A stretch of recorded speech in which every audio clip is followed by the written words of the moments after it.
Excuse me, এখানে শিল্পী শাহেদ আহমেদ কোন কেবিনে?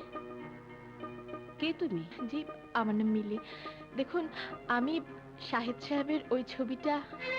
ও আচ্ছা, তুমি তাহলে সেই মেয়ে যে গুন্ডা দিয়ে আমার ছেলে সর্বনাশ করে তার পুরস্কার প্রাপ্ত ছবিটা কেড়ে নিয়েছো। বিশ্বাস করুন, বিশ্বাস করুন, এসব মিথ্যে, সব মিথ্যে। মিথ্যে মিথ্যে চিৎকার করেও তুমি তোমার অন্যায়ের ক্ষমা পাবে না। প্লিজ প্লিজ, আমি শাহেদ আহমেদের সাথে একটি বার কথা বলতে চাই। আর কি বলতে চাও? আমি শুধু ওনার পুরস্কার প্রাপ্ত ছবিটাই কিনতে চেয়েছিলাম, ওনাকে আঘাত করতে চাইনি। থামো, তোমাদের মতো বড় লোকের মেয়েরা টাকা দিয়ে রাতারাতি পৃথিবীর সবচেয়ে মূল্যবান রত্ন কিনতে পারে, কিন্তু একজন শিল্পীকে কিনতে পারবে না। মা, মা আমার কথা শুনুন। আমি স্বীকার করছি, অর্থ দিয়ে কোনো শিল্পী শিল্পকার্য কেনা যায় না, কিন্তু কিন্তু আমি যে সত্যি সত্যি কোনো গুন্ডা পাঠিয়ে ওনাকে আঘাত করতে বলিনি, অন্তত সেটা প্রমাণ করার সুযোগ দিন।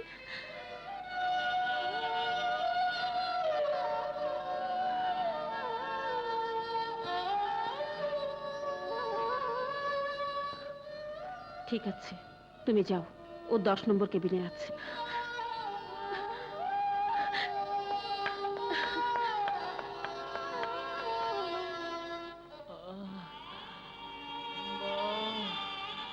পানি,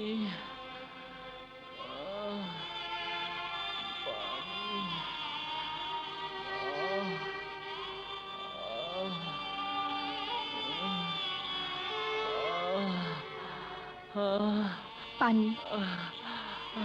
আপনি? শাহেদ সাহেব। Shut up! আবার কোন উদ্দেশ্য নিয়ে হাসপাতাল আমার সামনে এসে দাঁড়িয়েছেন?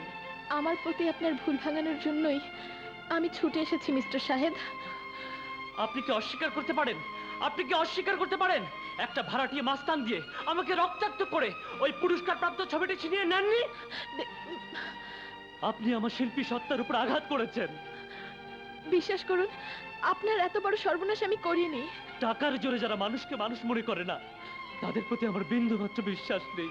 শাহেদ সাহেব, Shahed. I said get out! চলে যান, বেরিয়ে যান। চলে যান, আমি বলছি চলে যান।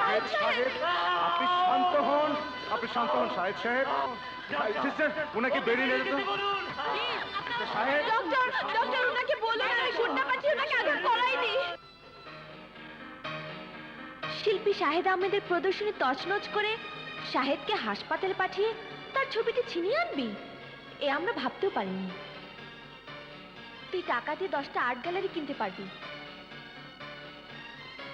কিন্তু শিল্পী শাহেদ আহমেদের বিরল সম্মানকে কিনতে পারবি না।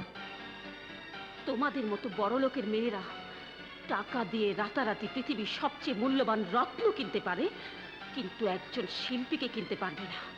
আবার কোন উদ্দেশ্য নিয়ে হাসপাতাল আমার সামনে এসে দাঁড়িয়েছেন? আপনি কি অস্বীকার করতে পারেন? আপনি কি অস্বীকার করতে পারেন একটা ভাড়াটিয়া মাস্তান দিয়ে আমাকে রক্তাক্ত করে ওই পুরস্কার প্রাপ্ত ছবিটি ছিনিয়ে নেননি? না শাহেদ, না,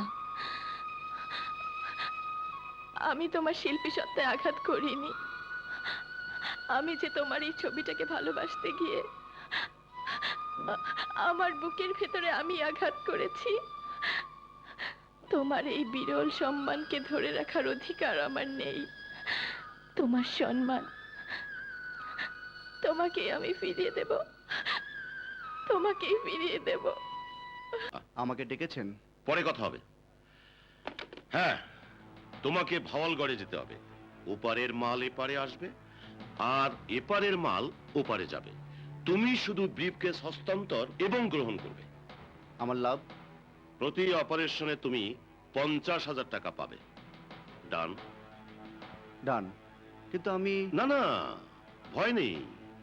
তোমার সঙ্গে আমার নাসরিন যাবে, সেই তোমাকে সব চিনিয়ে দেবে।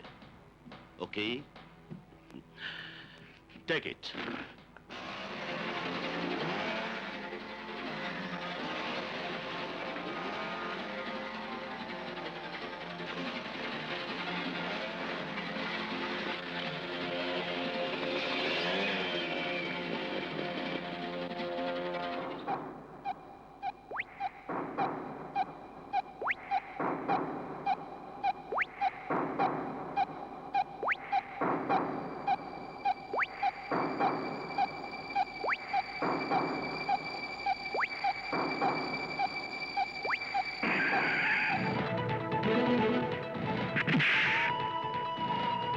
নাসরিন তুই বলো, আমি দেখছি।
সিট ডাউন, বসো।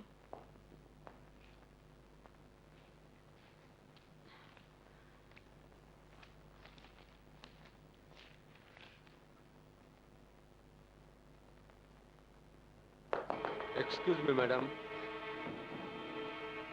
আপনারা? একটা ক্রিমিনাল এই স্কুলে এসে ঢুকেছে। আমার স্কুলে ক্রিমিনাল? কি বাজে বকছেন ইন্সপেক্টর সাহেব, স্কুলে কখনো ক্রিমিনালরা আসে না। Sorry to disturb you.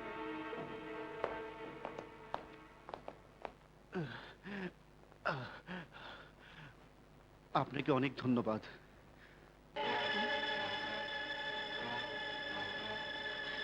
কে তুমি? ইন্সপেক্টর? দোহাই দোহাই মা, আপনি আমাকে পুলিশে ধরিয়ে দেবেন না। মা, কে তুমি? তোমার পায়ে রক্ত কেন? আমাকে পুলিশ গুলি করেছে। নিশ্চয়ই তুমি কোনো ক্রাইম করেছো। হ্যাঁ মা, আমি ক্রাইম করেছি। এই সমাজে আমাকে ক্রিমিনাল বানিয়েছে। মা বলে যখন ডেকেছো, মায়ের একটা উপদেশ শুনে যাও।